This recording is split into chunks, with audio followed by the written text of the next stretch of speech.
Shalom, shalom, Laila Top, estimados hermanos. Espero que hayan pasado un bonito día. Vamos a continuar, ¿verdad?, con las reflexiones. Esta vez toca el libro de Joel, ¿verdad? Entonces dice así en el capítulo 1, versículo 10: el campo está asolado, se enlutó la tierra porque el trigo fue destruido, se secó el mosto, se perdió el aceite. Confundidos labradores, gemid viñeros por el trigo y la cebada, porque se perdió la miel del campo, la vid está seca y pereció la higuera. El granado también, la palmera y el manzano y todos los árboles del campo se secaron, por lo cual se extinguió el gozo de los hijos de los hombres. Ceñidos y lamentad, sacerdotes, gemid, ministros del altar, venid, dormid en silicio, ministros de mi Dios, porque quitada es de la casa de vuestro Dios la ofrenda y la libación. Proclamad ayuno, convocad a asamblea, congregad a los ancianos y a todos los moradores de la tierra en la casa de Yahvé vuestro Dios, y clamad a Yahvé. Ay del día, porque cercano está el día de Yahvé, y vendrá como destrucción por el Todopoderoso.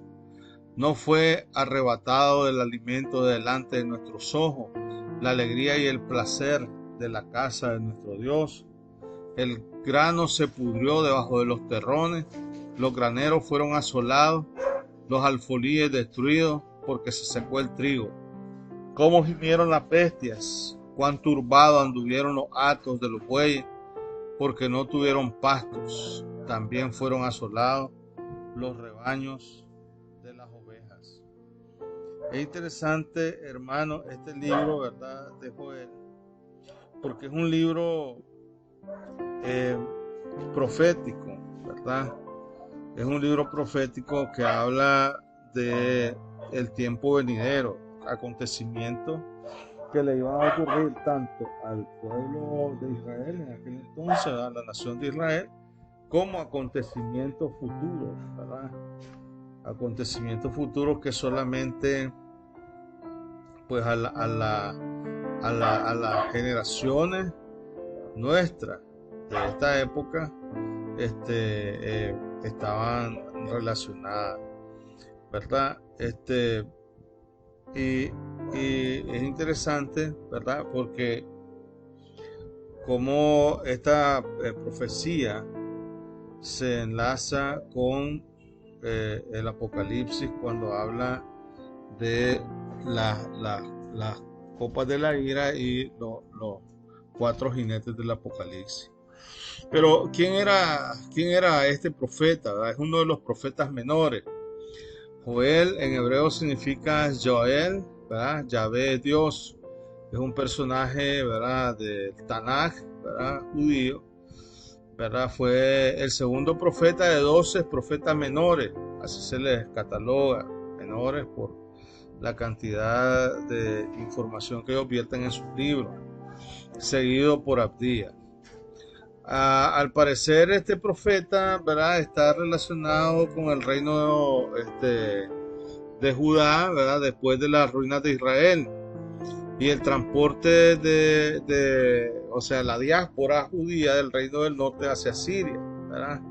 La profecía solo tiene 3 capítulos, ¿verdad? Anuncia 4 grandes acontecimientos.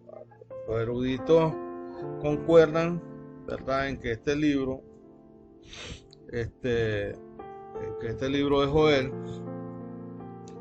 ¿verdad?, está relacionado, ¿verdad?, con antes del profeta Isaías, ¿verdad? Antes del profeta Isaías. Pues Isaías, ¿verdad?, en el capítulo 13:6 hace una referencia, pues, a Joel. Y bueno, considerando, ¿verdad?, ¿cómo se llama?, que es bastante próximo que el profeta Joel haya también estado en la época del rey Joás, ¿verdad?, del reino en Judá. evidentemente fue antes del reinado de Usías, ¿verdad? Y antes de la malvada Atalía que quería exterminar a la familia de David. El libro de Joel, como les decía, es mencionado por el apóstol Pedro en Hechos 2:14, ¿verdad? Cuando el apóstol Pedro dice así: entonces Pedro, poniéndose en pie con los 11, alzó la voz y les habló diciendo: varones judíos y todos los que habitáis en Jerusalén, esto sea notorio y oíd mi palabra, porque esto no están ebrios como vosotros suponéis, puesto que es la hora tercera del día. Mas esto es lo que ha dicho el profeta Joel. Y en los postreros días, dice Dios, derramaré de mi espíritu sobre toda carne, y vuestros hijos y vuestras hijas profetizarán. Vuestros jóvenes verán visiones y vuestros ancianos soñarán sueños. Y de cierto sobre mi siervo y sobre mi sierva en aquellos días derramaré de mi espíritu y profetizarán. Y daré prodigios arriba en los cielos y señales abajo en la tierra, sangre y fuego y vapor de humo. El sol se convertirá en tinieblas y la luna en sangre, antes de que venga el día del Señor grande y manifiesto. Todo aquel que invoque el nombre del Señor será salvo. Es interesante porque Joel, ¿verdad?, habla ya del Espíritu Santo en el Antiguo Testamento. Es decir, nosotros pensamos que el Espíritu Santo es algo que únicamente los cristianos del Nuevo Pacto conocían, pero Joel ya profetiza el Espíritu Santo, ya hablando de 800 años antes de la venida del Señor, ¿verdad?, antes de la venida de Yeshua, ¿verdad? Y entonces también es interesante porque acá vemos de que se habla de que antes de la venida del día del Señor, dice, la luna se pondrá en sangre, o sea, haciendo referencia a las lunas de sangre que nosotros conocemos. Por esa razón es que en el judaísmo se cree que la destrucción del día del Señor vendrá después de una luna de sangre, ¿verdad? Y esta luna de sangre tiene que coincidir con algunas de las fiestas, ya sea de las trompetas o de, ¿cómo se llama? De los días de expiación o del Yom Kippur o alguna de esas fiestas, ¿verdad? Entonces, es interesante cómo concuerda todo, pues aquí los libros proféticos no son hechos al azar, ¿verdad? Es decir, aquí la profecía de Dios, ¿verdad?, ya desde los antiguos tiempos se viene hablando y viene trazándose a lo largo de una línea profética hasta cumplir en la actualidad.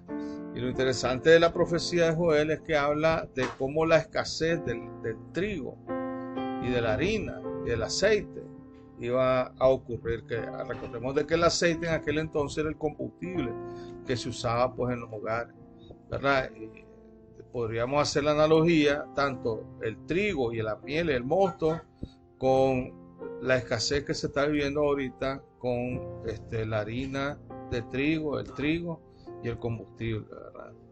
Entonces en Joel 2:30 ¿verdad?, se habla de la batalla del Armagedón, ¿verdad? Joel ahí está inspirado por el Señor y haciendo ver, ¿verdad?, cómo el pueblo de Israel se va a enfrentar pues a los reyes, a sus enemigos en la batalla del Armagedón, ¿verdad? Aunque sabemos, ¿verdad?, en la actualidad que Israel no ha sido reunido de todas las naciones, porque todavía hay pueblos que no se ha acercado a Israel.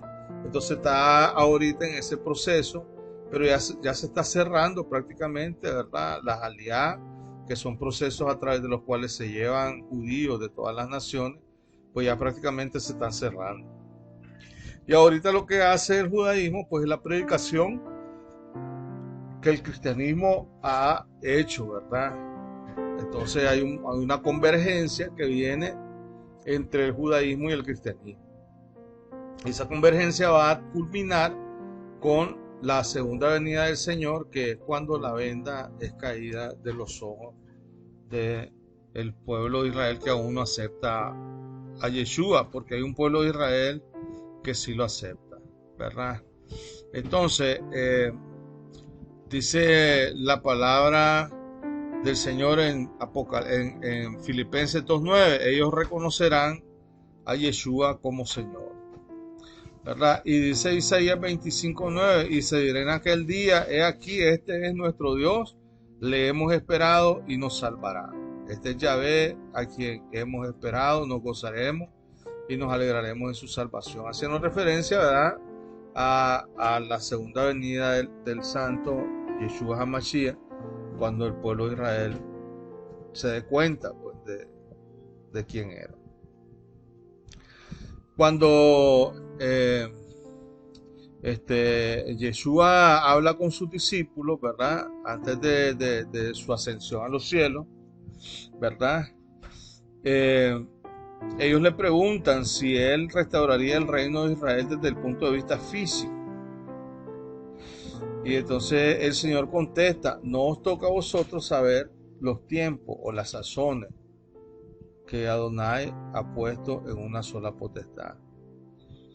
El pueblo de Dios, ¿verdad?, que somos un reino espiritual, involucra tanto a judíos, griegos, involucra a todos aquellos que acepten la soberanía del Todopoderoso, individuos de todas las naciones y razas que han venido y han aceptado a Yeshua y han sido marcados en su corazón, ¿verdad? Pero solo aquellos que han aceptado a Yeshua, ¿verdad?, en su corazón completamente, y han sido bautizados, obviamente, ¿verdad?, por el Santo de Israel, ¿verdad? Entonces, ese reino espiritual, ¿verdad?, que somos nosotros, ¿verdad?, somos los que vamos a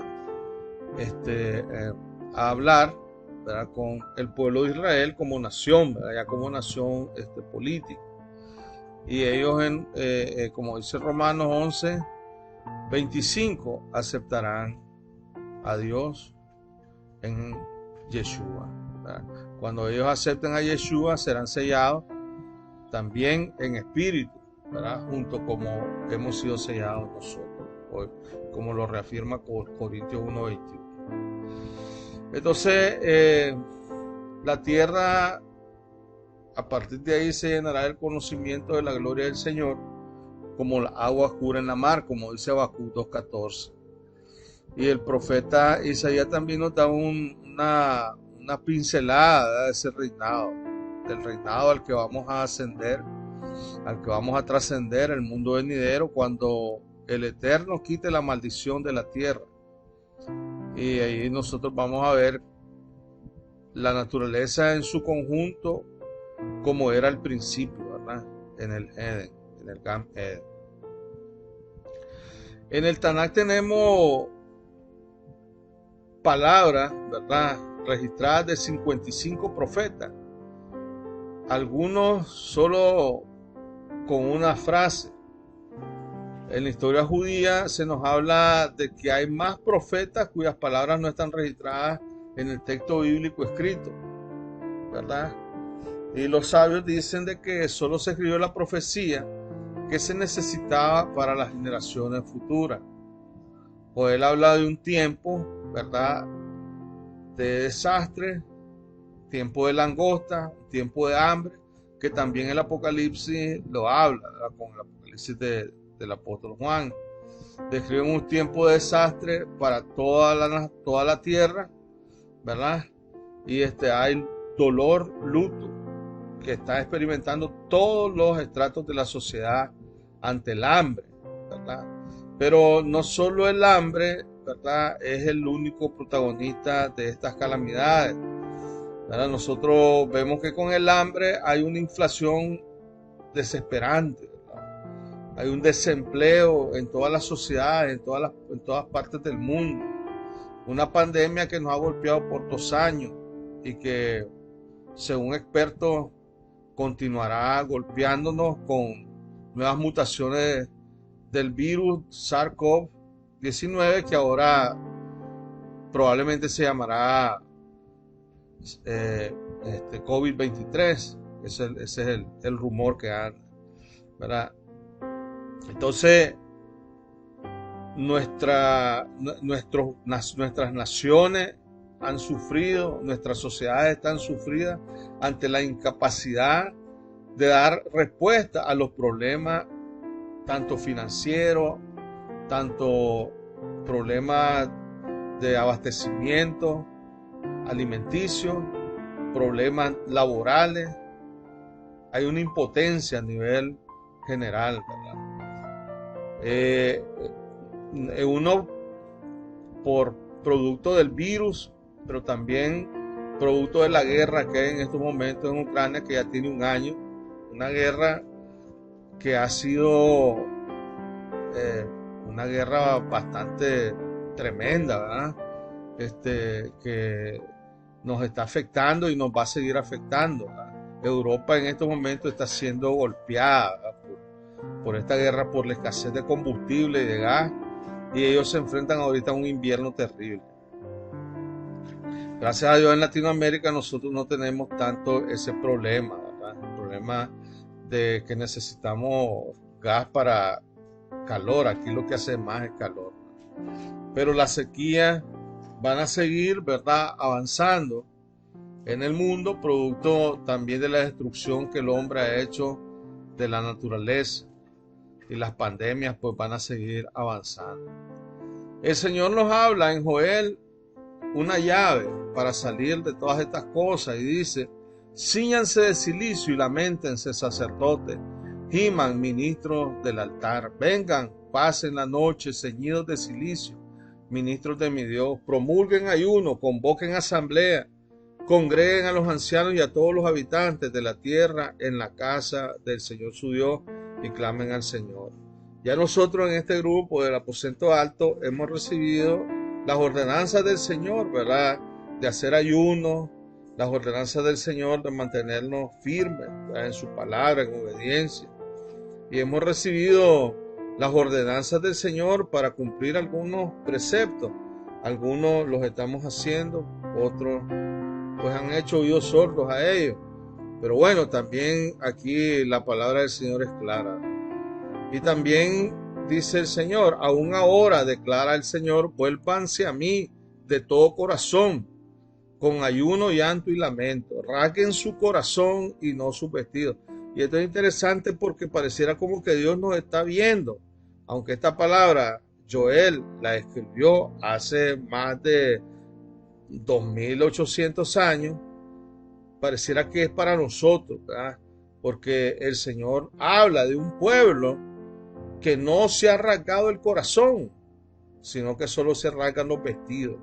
Es decir, exteriormente pareciera que están amando al Señor, pero con su corazón demuestran otra cosa.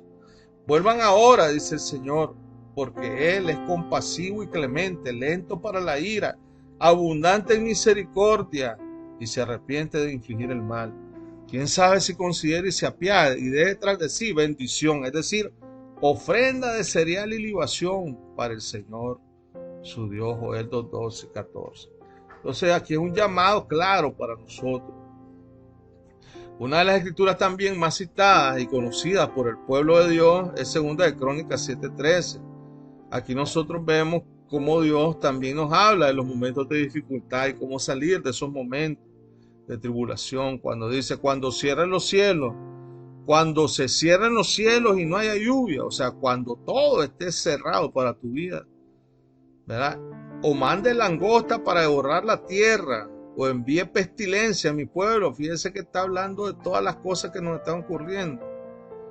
Langostas, ¿verdad? Los ejércitos que destruyen tu finanzas, pestilencia, los ejércitos que destruyen tu salud, ¿verdad?